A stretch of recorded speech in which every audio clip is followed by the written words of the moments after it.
नमस्कार प्रेक्षकांनो, स्टार प्रवाहावरील तू ही रे माझा मितवा या मालिकेच्या पुढील भागात आपण पाहणार आहोत की राकेश अर्णवला सांगतो, अर्णव मला माहिती आहे की तू ईश्वरीकडे गेलास तरी काही फरक पडला नाही. तुला या सगळ्यातून बाहेर पडण्यासाठी एकच पर्याय आहे. तू हे सर्व विसरून जा. हेच तुझं भलं आहे. यावर अर्णवला काही सुचत नाही आणि तो निराश होतो. त्यानंतर मामा ईश्वरीला फोन करतात आणि ईश्वरी त्यांना सांगते, मामा जर तुम्ही मला अर्णवला फोन केला आणि त्याच्याशी बोलायला लावलं तर मी त्यासाठी तयार नाही. अर्णव हे ऐकतो आणि मामा त्याला सांगतात, ईश्वरीला अर्णवशी बोलायचं नाही.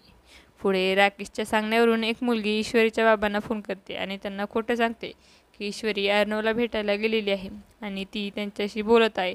हे ऐकून ईश्वरीच्या बाबांना खूप राग येतो आणि राकेश त्या मुलीच्या कामगिरीवर आनंद व्यक्त करतो. तो तिला सांगतो, आता पुढे काय करायचं ते तुला माहिती आहे. आणि ती मुलगी ही उत्तर देते, हो मला चांगलं माहिती आहे. राकेश हसू लागतो. आता पुढच्या भागात राकेश कसा ईश्वरी आणि तिच्या बाबाच्या मनात द्वेष आणि तणाव निर्माण करणार हे पाहणं खूपच रोमॅन्चक ठरणार आहे.